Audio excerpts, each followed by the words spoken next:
الشيطان الرجيم. بسم الله الرحمن الرحيم.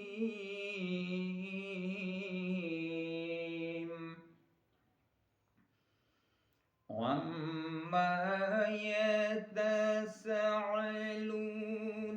عن النبأ العظيم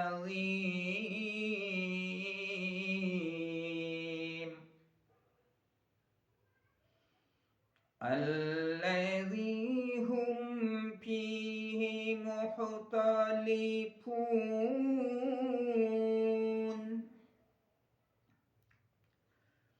كلا سيعلمون ثم كلا سيعلمون.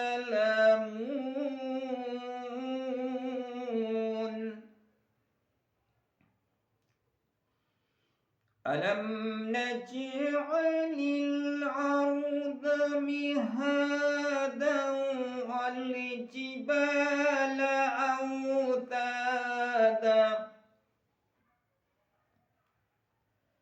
والجبال أوتادا وخلقناكم أزواجا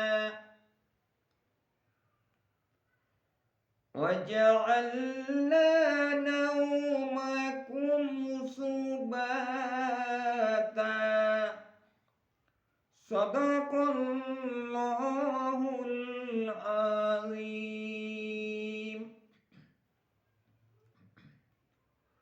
نحمده ونصلي على رسوله الكريم. أما بعد। সূরা নাবা মক্কায় অবতীর্ণ। এটা নবী করিম সাল্লাল্লাহু আলাইহি ওয়াসাল্লামের মক্কি জীবনের প্রাথমিক অবস্থায় এই সূরাটি নাযিল হয়েছে।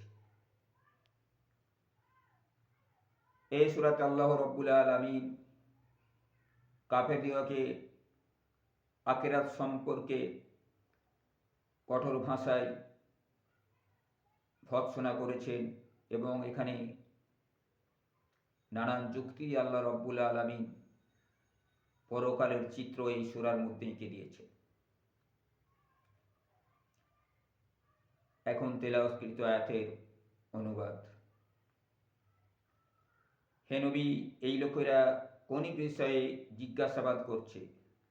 সেই বড় খবর সম্পর্কে, সেই বড় ব্যাপার সম্পর্কে যে বিষয়ে তাহারা নানা প্রকারের উক্তি করিতে লিপ্ত? কখনোই নয়, অতি শীঘ্রই তারা জানিতে পারিবে। হ্যাঁ, কখনোই নয়, অতি শীঘ্রই তারা জানিতে পারিবে। আর এটা কি সত্য নয়, আমি জমিনকে শয্যা বানাইয়াছি এবং পাহাড় পর্বতসমূহকে গিরিফার ন্যায় গাড়িয়া দিয়েছি। আর তোমাদিওকে নারী ও পুরুষের জোড়ারূপে পয়দা করিয়াছি, আর তোমাদের নিদ্রাকে আমি শান্তির বাহন করিয়া দিয়াছি। বারাকাল্লাহু লানা ওয়া লাকুম ফিল কুরআনিল আযীম।